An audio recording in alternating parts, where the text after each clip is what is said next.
nuts. From its questionable foundations It's getting worse. To be quite honest, it's getting worse. to its asbestos-ridden walls.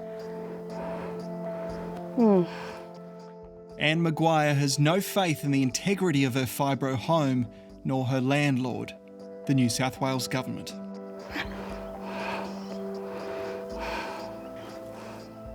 It's like an ongoing saga. Like, you guys look totally amazed. We have to live in it. We're in it. We're in it up to our eyeballs, whether we like it or not. If we complain too much, they say, well, if you don't like it, you can move. But where have we got to go? Nowhere. The inside has its problems too. This is supposed to be our new bathroom. I can't reach the shower. They put it too high. But yes, anyway, that's what we get. The disability pensioner has also reported issues with mould and damp floors. The cracks in the walls and everything inside this house is my main concern for my health. For Anne, her disabled husband and thousands of others, this is the reality of life in state-run public housing, stuck in a cycle, waiting for repairs. But this one was the one that shattered all the way, and it had the backing on it. And even more on edge since the social housing tragedy nearby. A desperate search and rescue operations underway after a unit complex in Sydney's west was rocked by a devastating gas explosion. The massive blast flattened the Wayland property. The body of a woman was found underneath the rubble and debris of this exploded townhouse. Anne felt shockwaves from the explosion that levelled those public housing flats in late May, killing her neighbour. It plays on your head every day. Now she's terrified to turn on her stove that she says often malfunctions. And you could come back in and somehow air has got into it and it's turned the pilot light off and the gas is still running. Like, that's so dangerous. If the gas doesn't get her, she's convinced asbestos or mould will. I've never been sicker in my life after living in this house for these years.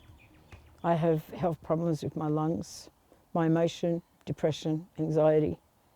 So now the world knows about Anne.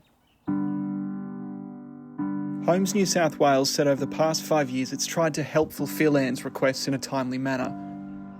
But stories like Anne's aren't uncommon. It's gone to the point where I just want to undeal with it. And I need to do this with my kids, and I don't want to do it, but I do, but it's just too much all at once. In the Uniting Bidwill Community Centre, mum of two Kayla Mull is seeking support after her application for a new rental was rejected for the 10th time in 2 weeks. How are we all meant to get back on track? How are we all meant to survive? She's had to move in with her mum, whose government-owned house has been riddled with problems. Kayla says it's made her mum miserable. She's not my mum like she was, let's say, 6-7 years ago. She's different now.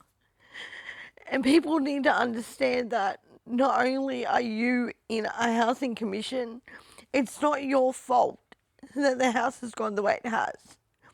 It's because of housing's not coming out to fix the problem. So that my mum's given up, and I don't want her to give up. The support workers here tell us they often feel helpless themselves. And I find it really sad. It's really overwhelming. Even as workers, we often don't know what to do to fix the problems. It's up to residents to kind of figure out, and then again have to follow up, spend their lives following up about very minor things that then become quite significant problems. I'm appalled that people are scared to say things because they think that they're going to get in trouble. We put that to the New South Wales Housing Minister, Rose Jackson. It breaks my heart. We value them, we value their voice, we want to look after them, we want to make sure they've got a dignified home, and they have, a government that isn't defensive that does want to hear about how things can be better. And, you know, I really encourage people to take advantage of that and speak up. You've got to put the work in right before you gain people's trust. So why should people trust you? Why should they trust this new government? Yeah, I think there's a huge trust deficit. I've seen that myself, you know, when I talk to people. And I understand why that's the case. They should trust us because we've already shown through our new maintenance contract with our money in the budget that it's more than just talk. This is the place. Come on in. We're being shown through a newly refurbished government home in Belfield, Room here, kitchen over there. which up until recently was lived in by an elderly woman in this state. It's a family home. It's got 3 bedrooms, a bit of space in the kitchen. You know, you can have your food out there. It's one of almost 34,000 properties drawing from the state's new Repair and Maintenance Fund, $810 million in capital and a renewed model which means no longer will government homes be sold to fund the maintenance of others. The task is huge. I'm under no illusions about how big the scale of the work we have to do is. And that's why just flogging off stock is such a mistake because, you know, sure, we could have sold this, I guess, made a bit of money, you know, pocketed that, but this is a home that a family needs and there are people waiting, lots of people waiting. The numbers are monumental. More than 56,000 households are waiting to get into social housing in New South Wales, of which 9,400 are considered high priority. Those most vulnerable, families fleeing violence, those facing homelessness, are already there. You know, how are we going to deal with that? Well, one home at a time. It's the only way we can.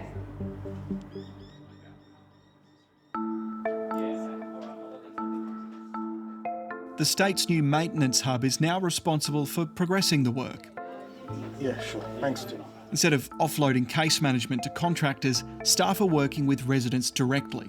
Prior, we used to send this to the contractor and say, can you do this? Now when we go there, it's in our delegation. Our directors say, help the tenants. Yes, absolutely. Yeah. I think of this person as my own. They've been told to respond to issues faster and with more empathy. You're hoping that turnaround time is now going to be much quicker? Yeah, I mean, it's absolutely my hope, and not just a hope, it's an expectation.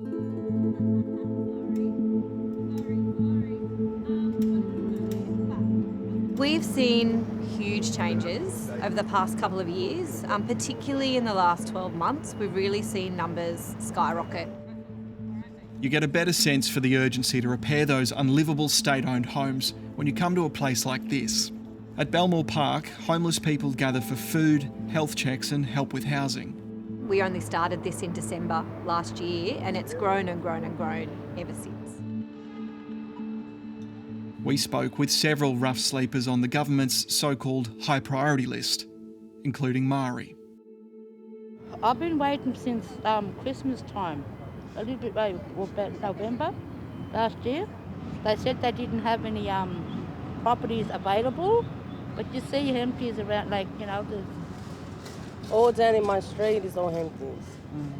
And obviously they've been renovating them and they're just sitting there. On her own, Mari's daughter Lorinda tells us she carries enormous guilt for not being able to house her mum in her small social housing flat.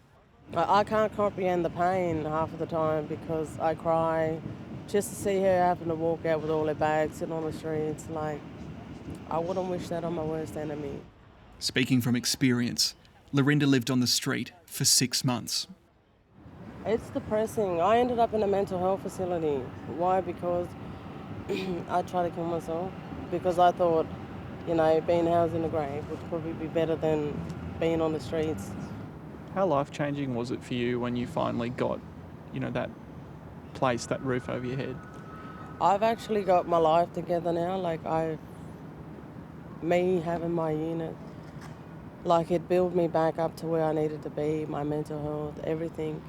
I gained a lot of confidence within myself, like having my own place because I can come and go. It's not survival mode anymore. There is enormous pressure on you and your government to get this right. Yeah. Because there are many eyeballs on you now. How will you handle that pressure? Yeah, by just being reminded why we're doing it in the first place. If we don't get this right, it's really bad for our tenants. The promises that we've made to them not delivered, that trust further eroded. I'm very anxious to avoid that. You have the right to live a safe and healthy life. You have the right to have housing. That is our right. There's no lining in the wall. Anne Maguire's hoping she'll soon have keys to a better home and a better life. There's mould in the corner. This is my storeroom. This is my I'm packed up, ready to go room. This house is a lot more worse than mine, I could almost guarantee it. So you have to wait. You just wait.